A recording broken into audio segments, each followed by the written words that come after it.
Hey traders, Marcello here, founder of the Day Trading Academy. Today we're going to be answering all your questions about trading Forex and Forex futures.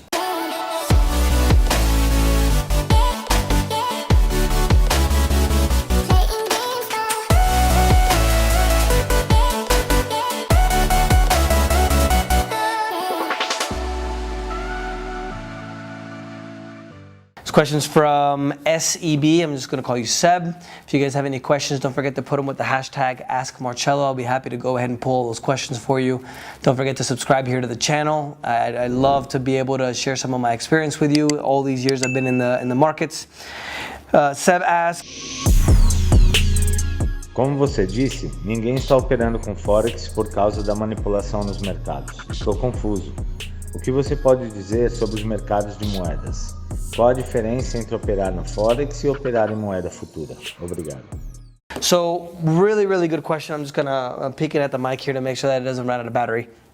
So, Seb, I'm totally against people trading Forex, more than anything beginners, because most people don't realize the manipulation that exists in Forex. Forex is really an institutionalized market, which basically means George Soros, is known for breaking the Bank of England because he I forgot the word in English. I'm thinking in Spanish because I just did some videos in Spanish. He had so much leverage in the market that he literally broke the Bank of England, the central bank. So big banks, big funds, we're talking about trillions, just slush money, just sloshing around, moving the markets. One of the things that most people don't realize about the Forex market is that there's something called spread. So I'm going to explain this to you guys so you guys can understand, because this is part of the reason why I don't believe you guys should trade Forex. A broker is the financial institution that's supposed to help us put the order in the market. Just like if you're going to send somebody money or you're going to write a check, you need a bank. So a broker is that financial institution that helps us do that. In Forex, with binary options and CFDs, mostly out of London, which are illegal in the US, there's something that happens which doesn't happen in other markets. So there's something called the spread. So in the market, basically what this means is you have a buyer who wants to buy, I don't know, let's say Apple at a 99, and then you have a seller that wants to sell Apple stock at 101, let's say, right? The difference between that price, 99 to 101, is called the spread. Happens in anything in a normal market, whether you're buying a car, a house, corn, whatever, right? You have a buyer, you have a seller, and then eventually those prices moves depending on, this guy who's selling for 101 just needs to sell right away, and then he eventually lowers his price to 99, matches buyers and sellers, and then the demand for Apple stock goes down because the buyers are bringing down the prices, and then the price goes down. But there's always a spread between a buyer and a seller. It's called the bid-ask spread. Bid is buyers, ask is, sorry, backwards, but bid-ask spread. So in Forex, there's an additional spread, and it's set by the brokers. What does this mean? It basically means that when you're going to place an order in the market, let's say the same situation between the buyer of $99 for Apple and the seller for 101, the broker is going to say to you something like, well, I'm going to give you an extra spread of $1. So basically, if someone was going to buy for 99, he would actually be buying for 98. So that extra $1, the actual price was 99, but you got it at 98, that's profit for the broker. It's not for profit for us. And these guys manipulate these prices that way. They can literally set the spread to whatever they want because it's legal. This doesn't happen in other markets like futures and stocks. Now, full disclosure, there are other types of manipulation, and what I call manipulation, things like high frequency trading, things like bull traps and bear traps, where they run markets in a certain direction on purpose to make everybody think it's going actually up, but they want it to go down, all that kinds of stuff. So the reason why I recommend futures or stocks is because I believe there's a lot less manipulation, and it's a lot easier for someone like you and I, who only has a $500 or $1,000 to open up an account, to compete against the big boys. Because essentially, trading is a zero-sum game, which means that somebody's winning, somebody's losing. The majority of people that are winning are not us that have $500, $1,000 accounts. They're the big institutional traders that can move money and that can hold on to a losing position until it comes back.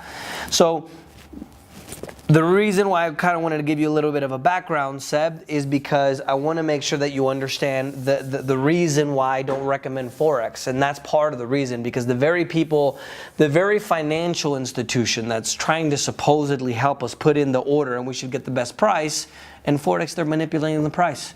I mean, just do me a favor and Google fraud Forex. And you guys are going to see everything that you need to see. Just, I think, a month and a half ago, HSBC was fined, I think, what, $300 million or some absurd amount of money because they literally were stealing money from their own clients in Forex. Now, there's manipulation in every market in the world now, but not to the level of Forex. So what happens with Forex futures, right? Well, you called it trading futures currency futures, whatever you want to call it. So when you're trading Forex, you're trading currency, right? Another thing is there's over 200 currencies in the world. There's over 200 countries. So you have over 200 places where to trade it from. So you could trade Euro USD from London, Singapore, Brazil, Russia, United States, Canada, from anywhere. Well, futures, the majority of futures in the world are only one exchange, which is the CME in Chicago. So the CME actually tries to make the situation fair. I think I read a report a few months ago that they were literally trying to limit a certain type of manipulation. I don't believe it was spoofing. I can't remember the type, but look it up and I'm sure you guys can find it on Google, where there's only one place where you can trade a lot of these items. You know, if you want to trade oil, gold, cotton, there's only one exchange. Now, there's another smaller one in the Midwest somewhere, but for the most part, if you want to buy any kinds of futures, it's on one regulated market in the US, which is the CME. So currency futures, Forex futures, I call them Forex futures because they're not actually you buying currency like you would in Forex. You're actually buying and selling a futures contract that's based on the currency. Does that make sense? So when you're actually trading these currency futures, like the 6E, which is the US versus USD on the futures market, you're actually trading a financial instrument that's a derivative of the actual currency. So you're not literally buying and selling currency. You're trading, you're buying and selling a futures contract, a financial instrument that's based on the currency. So the dynamics of this market, Seb, the rules and the regulations that govern this market, since it's actually its own financial instrument, are governed by the futures market, not the Forex market. So one, there's no manipulated spread like the brokers do in Forex, CFDs, and binary options. There isn't as much manipulation because even governments are involved in evaluating their own currencies. If you guys don't believe me, just look it up on Google. All this information is for free online. So I would recommend, if you want to do Forex, to get into Forex futures, currency futures, rather than actual Forex, because you can literally not only trade more with less, but there's actually less of a risk. Why? Because with Forex, you have something called margin, which means that you have to borrow money in order to trade more. What does that mean? Well, if I want to buy one Apple stock, it's going to cost me about $100 right now, right? Well, if I want to buy two Apple stocks, two stocks of Apple, however you say it in English, you're going to need $200. What if I don't have $200? If I only have $100, I'm going to borrow $100 from the broker. That's called margin. You pay interest on that. What happens if you lose all your money? You get a margin call. That means that you're going to owe the broker money, or you're literally going to lose the money that you borrowed, plus interest. Now, one of the things a lot of people don't think about is the simple fact that, you know, right now interest rates are low. If we're going to be successful traders, we have to think of a way to do this consistently forever. Most people talk about, yeah, I'm going to be a millionaire, this and that. I don't make myself out to be this superstar millionaire trader because it's not the truth, right? I haven't made $1 million from trading.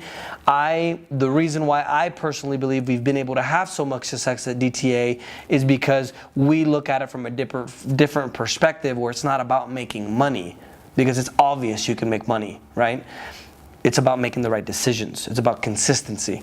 Because in stocks and Forex, for example, if you have to borrow money and pay interest to be able to trade more or make more with less, well, what happens when interest rates are 10, 15, 20%? You're going to literally borrow money at 20% to make 20% on a position? Doesn't make much sense to me. So what's going to happen when the interest rates get that high again? Because they've been that high before. They've been at 10, 15, 20%. Right? Look up the oil embargo in the 1980s.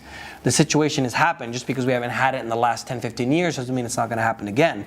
So these are the kinds of things, Seb, that we need to think about to live off of trading, because we need to make sure that we're going to be able to have the possibility, not the guarantee, to be able to make money in the markets, no matter what the situation. So with futures, we don't have to borrow money because the system is already leveraged. What does that mean? If you're trading the E-mini S&P, for example, the future, the E-mini S&P, every dollar that the market goes in your favor, you're going to make $50, and the minimum is $500. The minimum to open up an account is $1,000. So you don't have to borrow any money to literally make $50 every dollar that goes up. And the currency futures are the same way as well. You make a lot more money with less, and you don't have to borrow it and pay interest. So I would highly, highly, highly, highly recommend currency futures over futures. Currency futures over Forex. I do not like Forex because it's so manipulated. I think the majority of people think this joke that you're going to sit there and buy some course on a Saturday, open up an account with $100, borrow $500 and pay interest, and yeah, we're just going to start making money all of a sudden. Like, we got to be realistic, right? Day trading is something that's extremely hard. That's why most people fail at it. You can lose all of your money. You can go bankrupt. You can lose money that you borrow. We've had guys like Jared, for example, that have gone bankrupt. He's 40 years old now with 2 kids. Imagine what that feels like. So we have to always put ourselves in the best position to be able to try to make money, or at least try to have the best possibility to be successful, which means when you have a bad market, when you have high interest rates, and when we don't have brokers which are literally manipulating the prices that we're trying to get in the market at. Because most people aren't going to tell you that. We don't trade, for example, stocks. I don't teach people how to trade stocks. I still think that futures is better than stocks, but I do recommend that people trade either stocks or futures. Less manipulation, best opportunity, and obviously you don't have a lot of these institutional guys that are literally just out to take your money. For example, what happened to HSBC, literally, that they were fined hundreds of millions of dollars by US government because they were literally stealing money from their own clients in Forex. So do your own research, guys. You guys will see that I'm not lying to you. Look up the spreads. I call it double spread. Let me know if you guys have any other questions. #AskMarcello. And don't forget to subscribe.